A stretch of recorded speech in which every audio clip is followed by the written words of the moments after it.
everyone, and welcome to Playwright, a podcast about creating and sharing new ways to play. My name is Ryan Hamann. You can call me H. And venturing back from the land of the dead is our good friend, Ryan Quintal. You can call me Sam Fisher. Or Sam Elliott. Sam Elliott. Well, I'm all Sams except for Sam I Am, probably. It's not the voice that I would have given that character. I work for 6th or 7th echelon or 11th echelon. I don't remember the echelon that I work for. I work with Lambert. I wish I could do a real, now I can't even think of the name, Michael Ironside voice. What a set of pipes on that guy. And when I have an illness, like I recently was befallen, thank you for trudging through and having our wonderful guest on last week. I appreciate that. I've always wanted a deeper voice, and yet I'm stuck with this kind of energetic-y, peppy, higher voice that hopefully suits me, but yeah, I get to dabble in it when I'm sick. Yeah, well, maybe we can pull some of that as part of the inspiration for what we're going to be doing here today. Maybe there's some sort of maybe you kind of get back in touch with your manly man roots. This is the gritty reboot of the show. It's the that sounds about right. This is not the cue you remember. Oh, no. I'll try and keep all the coughing off mic, but you can leave one in so the audience understands the gravity of the situation. Just to understand what's at stake, right? Yeah, right. This is a life or death podcast. All right. Let's go ahead and get to the video game pitches. It's probably me first, I guess. Yeah, I suppose you go first today. This is the least I can do. Okay.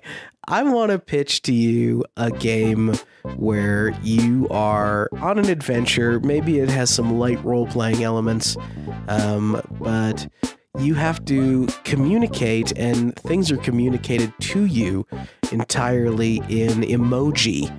And you can go around trying to solve puzzles for people, but they speak in emoji, and you can communicate back in very limited emoji, but you have a camera, and you can kind of go around the environment taking photos of things at just the right angle to create little iconized versions of them, little emoji versions of different objects in the world, and add those to your emoji library. And then you get new ways of communicating, but also new clues to solve the puzzles that people want your help with on this adventure. Let's go and start the clock on that one. So this is interesting. I guess I'll just I'll come out and I'll say the parts that I really like, and then we can kind of work through some of the parts that I'm still having trouble with. Hate.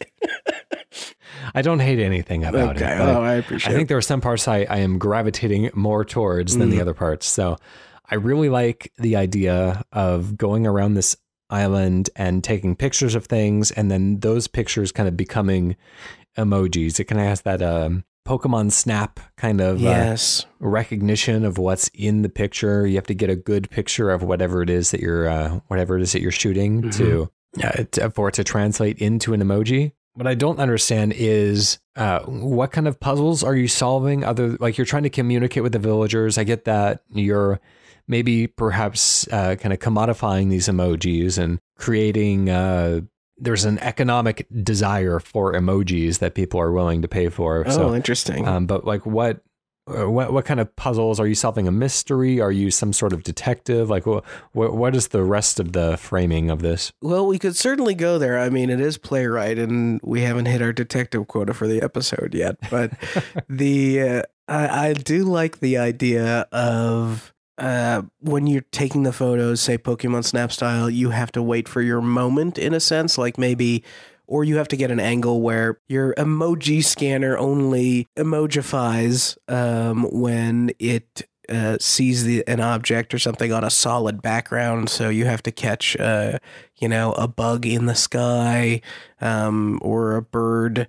You have to get down low and shoot it kind of against a backdrop or a plain sky rather than landing on a bush or something that's a little bit more complex because your scanner can't quite capture it. In terms of puzzle solving, I was thinking that you could do more in this environment than just take pictures. Maybe you have more of a portal-like amount of mobility and agency where you can kind of pick things up and push buttons and navigate around somewhere between the speed of a portal and maybe a witness sort of thing. So it's not too fast, but you can kind of move around the environment at an interesting clip and potentially relocate things, discover new paths, new hidden areas. But maybe you're right. Maybe instead of having NPCs, instead you create a witness-like island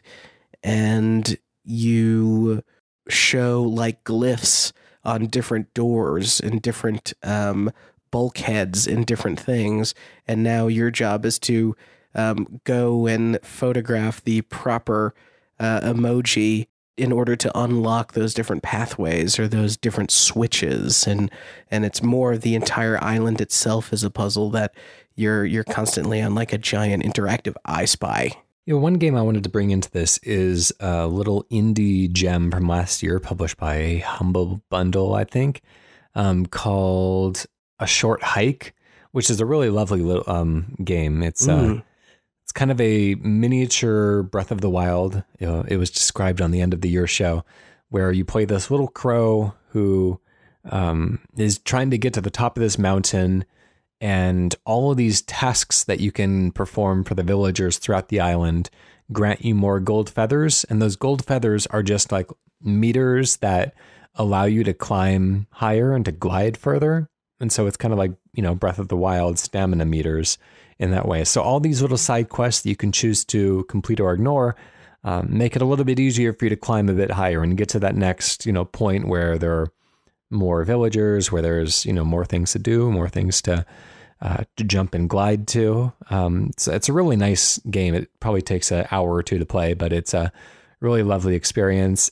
Maybe you are a professional emoji photographer and there's kind of a hierarchy of missing items from the emoji keyboard. Maybe you are working for a phone manufacturer that just started up and they can't use any of the Android or iPhone official emojis. They have to come up with their own set. And so you're going around the island, you're photographing all these kind of, you know, normal banal things. And then you can see up on the list, there are very specific things that you need to photograph. And, you know, you don't see them around you. And so you can either, you know, sell the emojis that you are able to photograph to get upgrades to your platforming ability, so that you can kind of make it to different parts of the island. Or you could, we mentioned Pokemon Snap earlier as well. You can find certain ways to kind of trick the algorithm of putting an object behind another object to make it look like dragonfly wings behind the body of a dragonfly, you know, like that, like something to kind of fool it into thinking you actually photographed a much more expensive and much more rare item than you really did. That's interesting. So now you get one of those. It's almost, you see this in mobile games too, where those things where you kind of find the right angle of it, and then you like get a perspective puzzle. Yeah, the perspective puzzle I think is a cool angle to take with this, and then you're fulfilling. And now you just are dealing with like the emoji silhouettes, but I think one of the things that is still compelling, and tell me if I think it's compatible with what you're talking about, is the sort of analog control of moving around this tropical island. Maybe it's tropical. Maybe it's there's all sorts of different biomes across it, but moving across this island and discovering things in a very sort of manual analog catching things. And it would kind of encourage the eye that a real photographer has to have, right? And Pokemon Snap almost got there, which is like in a moment, can you very quickly go, hey, you know, it almost catches the corner of your eye to see something at a particular angle. If you miss a particular snap, I guess that's not the end of the world. You know, maybe if there's like one or two that you're waiting for and having to kind of sit around for the cycle to reset, you know, the bullet train or something like that, where it might be 5 minutes in between the trains coming. That could get a little annoying, but I would think that would make it more satisfying. And then throughout the rest of the game, you you don't have to sit around waiting for that butterfly to come back. You could just go off and start photographing other things. And if you see a butterfly later, then great, go and capture that. Yeah, I think what's interesting about that is now you can enter into a situation too where potentially behind or to pull a lever or something, you have to have like access to 3 different emoji. And once you have them, you can always bang in the code. And so I'm like, smiley, honeypot, and bee. And then as that is created, or as that thing triggers, maybe it drops a piece of fruit and okay, I can go take this fruit and like put it somewhere near this like iguana cove, and I can get one of them to come out to eat it. And how you're positioning that object and the fruit of it sets you up for success. So you can kind of set up your own shots as well, which is very sort of Pokemon Snap-esque. Are there any aspects of competition against other photographers or any multiplayer aspects that you would want to bring to this? I do like the idea of photographers working together. I wonder if you could link up a camera feed with a friend, and if both of you trigger a shutter at an agreed upon time, and maybe there's a way to automate it, but you and I, 3, 2, 1 snap, and you get a double exposure. And so we could be in 2 different areas photographing 2 different things, but because of the double exposure, it kind of composes into that silhouette. All right, we're just about out of time on that one. Let's go ahead and close it down and come up with a name for this game. I wrote this down. It's not a word. It could be, though. Emojinary. Emojinary. So it's like a dictionary of emoji? Yeah, or imaginary. Oh, yeah. Yeah, so it kind of works in both avenues, I feel. I see. Of course, I go to the more boring response right off the bat. The man dreams of dictionaries. Nothing wrong with that. It's like a dictionary.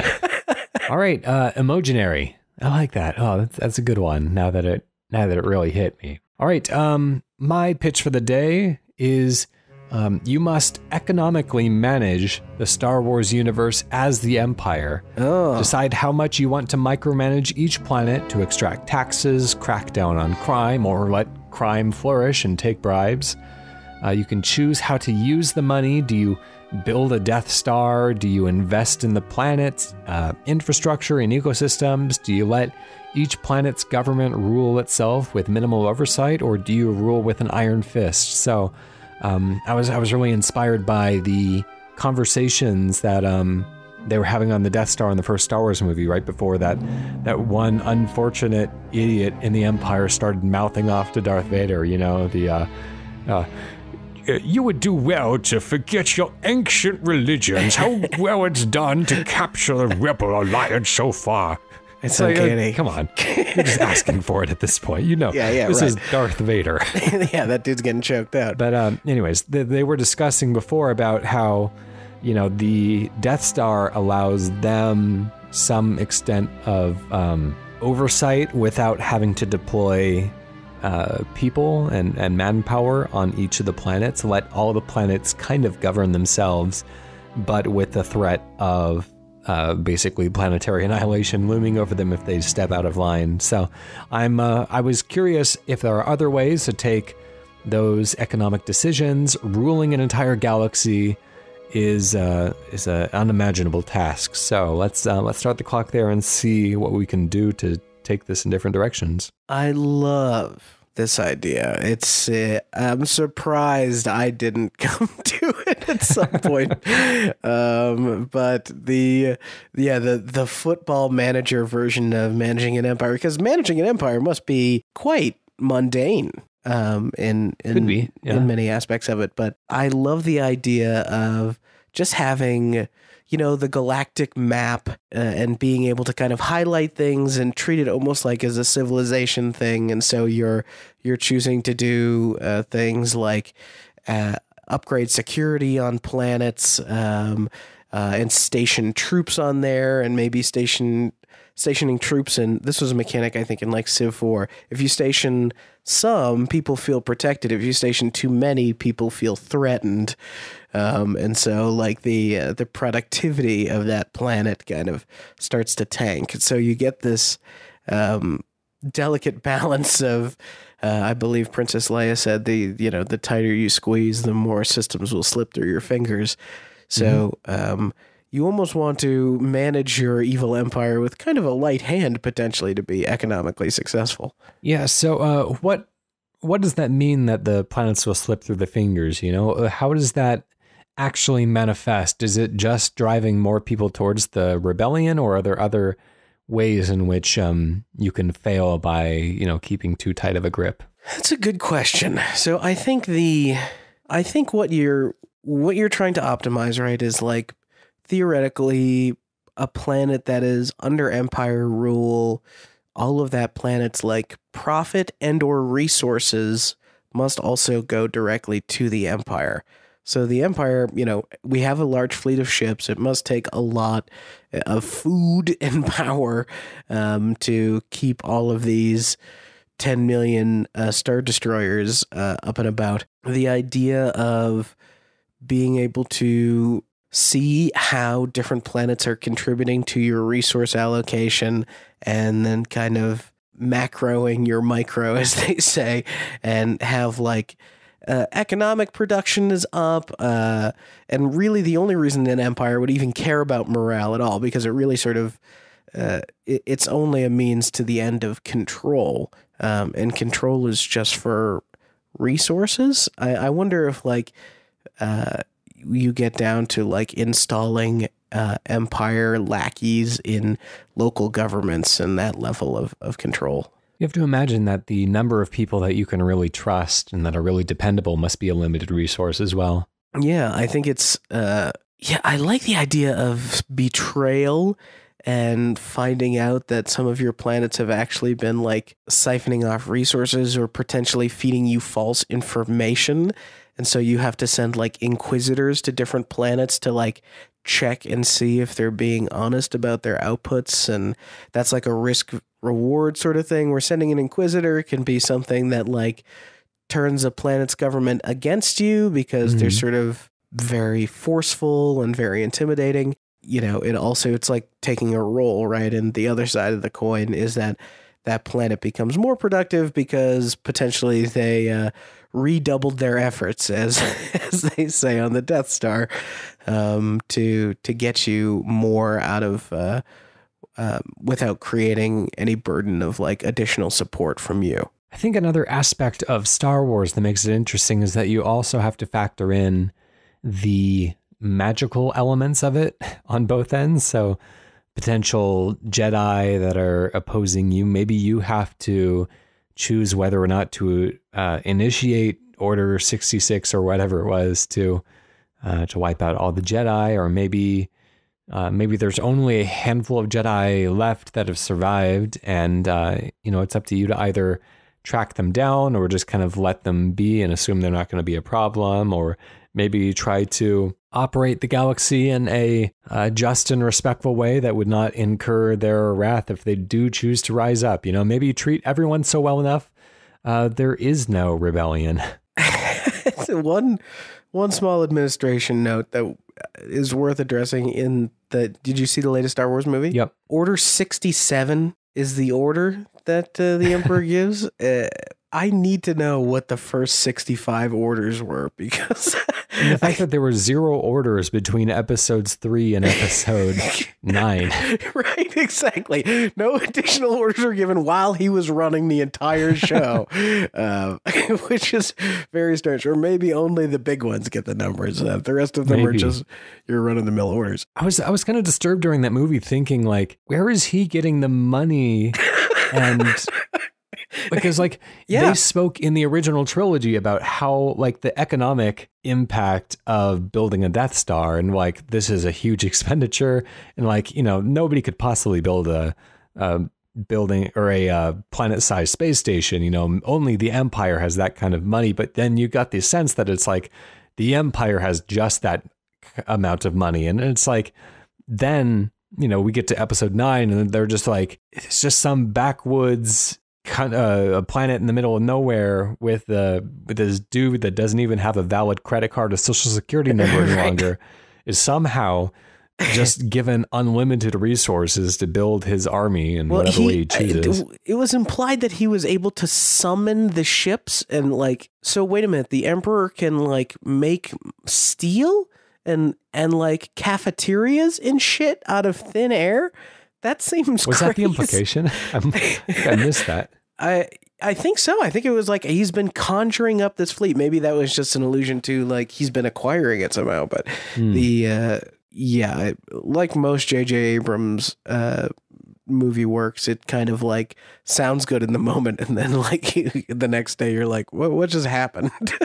That's a great mechanic potentially in this game, is that as you level up or you progress as the Empire, you get access to orders 1 through 65. And those are all like special events that you can execute on like planetary or system-based bases that give you economic bonuses, or it's almost like an epoch changeover or something in Civ, where you have the opportunity to like create a new set of orders and values that people are guaranteed to follow over so many turns. Maybe this is a turn-based thing. I think this could be a really interesting, I don't want to use the term immersive sim because that means something else, but just to use them as adjectives and descriptors for it to be a simulation that there are some games where you can really kind of drill into one facet of one planet in this entire universe and get really interesting stories coming out of it, even if it's just delivered as like a text regurgitation or whatever. Like that's you could get really, really involved with one particular planet, you know? And so I'm always interested in like the balance of power with the Fets and the Huts, rather. The Huts kind of crime family, and like, how do they even rise to power? You know, like I always get the sense in mafia movies that these made men were once scrappers back in their day and they can really hold their own on the street. But like, what can a Hut do at any point in their life? Yeah, and you know what? I totally get the sense that the Hutt family would be the people who you have to take like the initial loan out for to like finance universe expansion, and then you're on the hook for some like crazy compounding interest if you don't pay it off in time. Wonder what they would even do if you don't pay it off, though. Yeah, I think maybe they would start reclaiming planets. So they would start shrinking your empire. They'd be like, the Huts have taken back this planet, this planet, this planet. Or the Huts. Maybe like you could borrow a bunch of money from like Jabba the Hutt and then just basically destroy Tatooine. And then, you know, maybe bounty hunters would be sent after you and you have to hire more Imperial guards. Maybe, I don't know what the repercussions could possibly be, but that would be a fascinating gamble to take. I love the idea of treating either the Huts or even the rebels as kind of a mechanic like the way SimCity treats natural disasters. Like, yeah, the rebels just came and blew up one of your bases on Yavin, you know. You're like, oh, these damn things, I can't do anything about it. Right, we're out of time. Let's give it a name. It has to be Star Wars : something. It does, doesn't it? So there was the strategy game. Was Star Wars Empires at War, or Empire at War. I think it was Empires at War. Maybe there's like Star Wars Empire at Work or something. I think that's so funny, just for this little joke project. Yeah. I don't mind including that name. All right, Empire at Work. Thank you for that, me. I guess I'm just used to saying that phrase.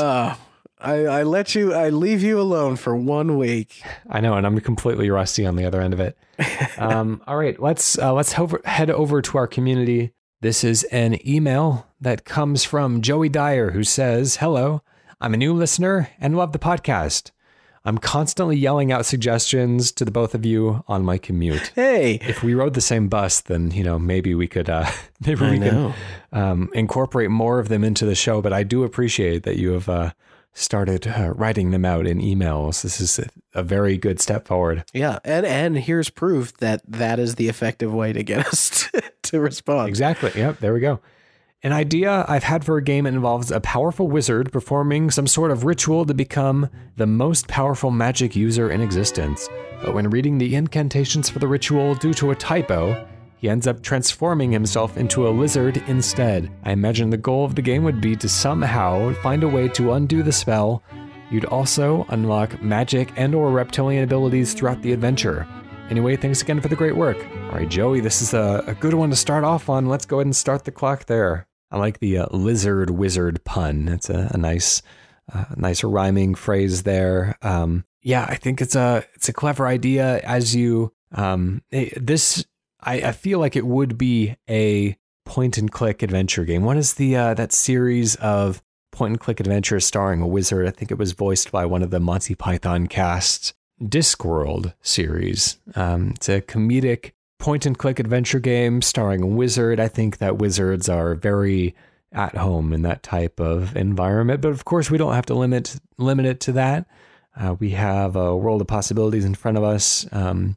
What do you make of this lizard transformation, having to kind of balance these two aspects of yourself? One thing in terms of video game fiction that I've always been fascinated by, because I'm generally fascinated by vampire fiction, good vampire fiction, not like the Twilighty sort of schlock. And I'm generally, as I've brought up this game before, the Legacy of Kain series.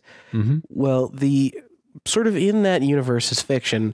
As vampires age and they grow more powerful, they become sort of more and more bat-like, both in their appearance. Their skin turns green. They get big, long, pointy ears, fangs, the whole thing, and then even eventually wings and that sort of thing. So I'm wondering if this is like, if there's an opportunity here to tell a story of the magic user who is becoming more and more powerful over ages and ages of time, and watching them, only realize potentially as once they're too far gone, that they've created themselves or set themselves on a path to transforming their body and becoming this sort of not necessarily useless, but like impossible to communicate with husk of a creature. I like in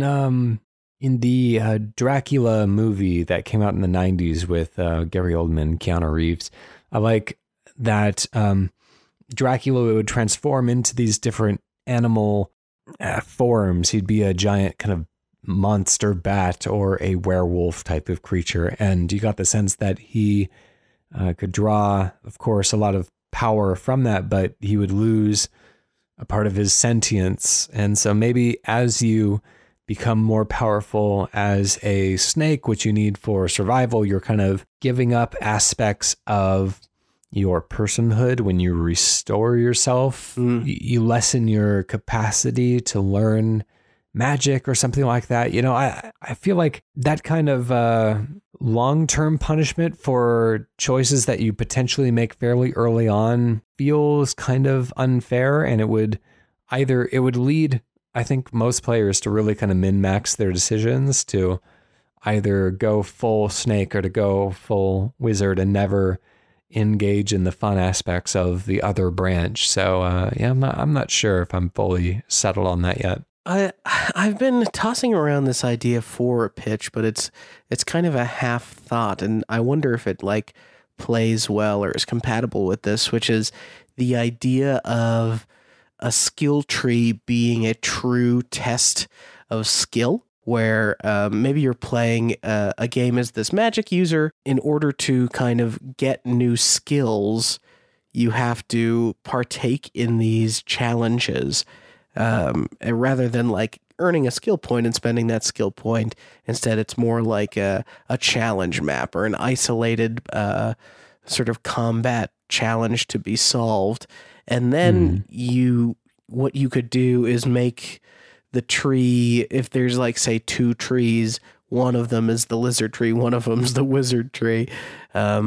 You could find that like they both demand a different sort of approach to combat to solve their problems. And maybe the lizard one is all about sort of aggression, and the wizard one is more about thoughtfulness and sort of hanging back and playing a little bit more defensively. But as you sort of push up those trees, you get that Fable-like character transformation happening, and you start to see it physically manifest in yourself. So what happens if do you get to a point where you can never become a human wizard again? Maybe you remain a wizard, or a lizard rather. You just have magic abilities towards the end. I don't know. What is the goal that we're working towards here? Do we want to transform back into a human, or do we want to be the most powerful lizard alive?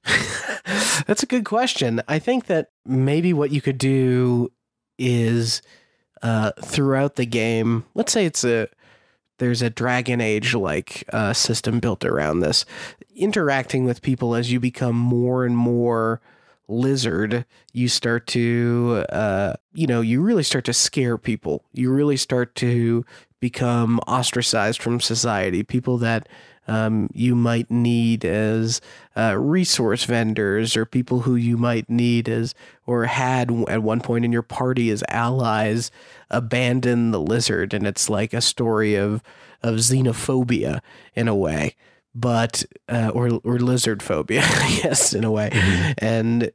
But likewise, the more you push up your skill tree, the more lizard-like you become. You're almost like Grundlefly from the Fly. So but that has its own benefits, right? You're growing stronger. You start to be able to walk on walls. You get like crazy new magic abilities that are beyond any of the magic users that you're facing in combat. But you yourself, like, it's kind of incentivizing you to try and do the run of the game where you pick up as few skills as possible, almost like that naked Dark Souls run. Okay, so this could be kind of, you're working your way towards doing kind of a soul level 1 run of this. Maybe that would be the pure human run. I've always been curious about if you could kind of go through the game, not in any order necessarily. It has a linear progression, but if you can go back and then redo earlier sections better, kind of like in Lonely Mountain Downhill, oftentimes you're kind of racing against a clock, but the clock is your entire mountain from top to bottom run.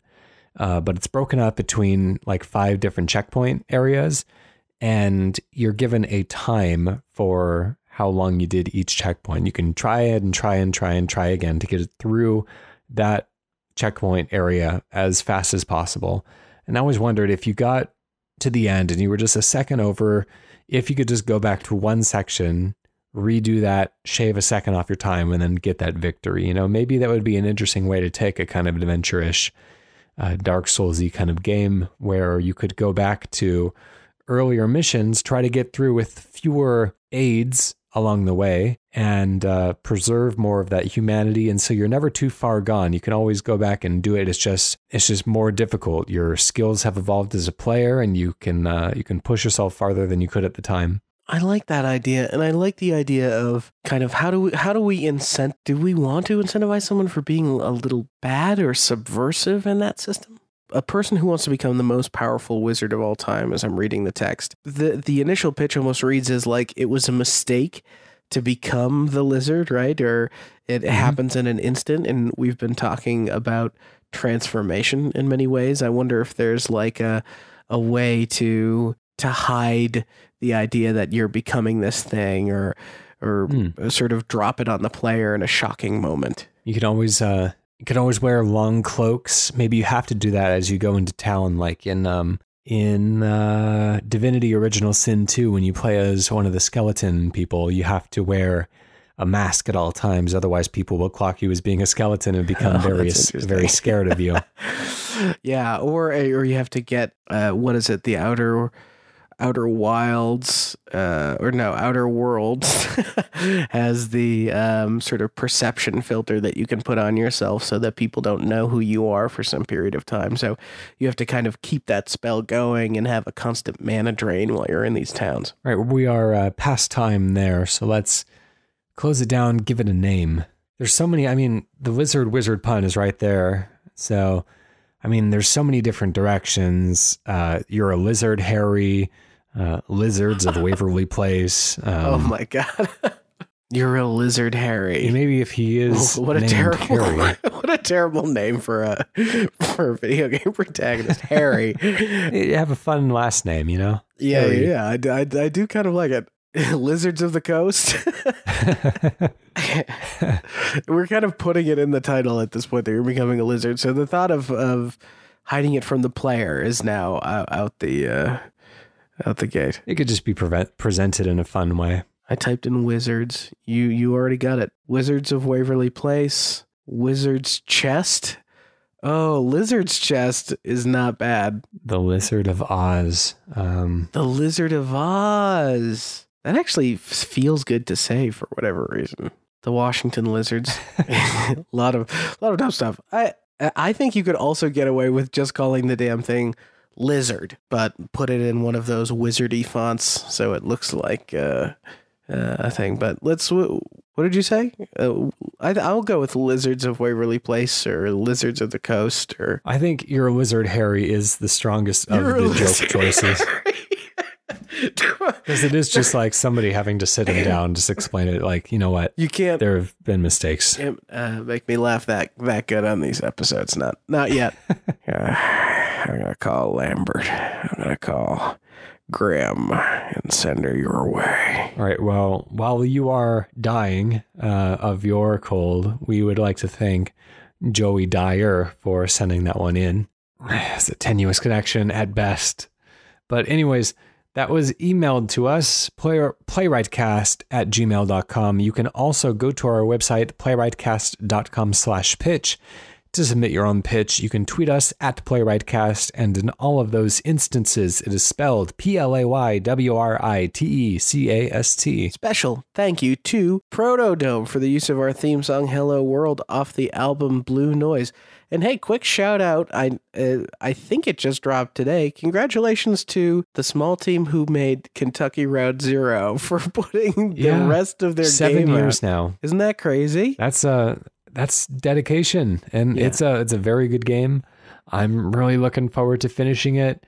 Boy, it's going to be weird to not have that one on my backlog anymore. Are you ready for this, H? I've never played it. I knew that it was something that I wanted to check out, but when I heard it was going to be finished at some point soon, which was like 2 years ago, I said I'll wait till that last episode comes out. And now I need to go put my money where my mouth is, because there's no more excuse. I beat Control. I used my sickness as an excuse to beat Control, and I've got some bandwidth, so it's time to play some Kentucky Route Zero. We're not sponsored by them. I thought it was an amazing thing, so there it is. That would be a strange sponsorship for them to make. It would be. You know what? I don't think so. I think they would actually love to have that sponsorship. Contact us, Kentucky Route Zero people.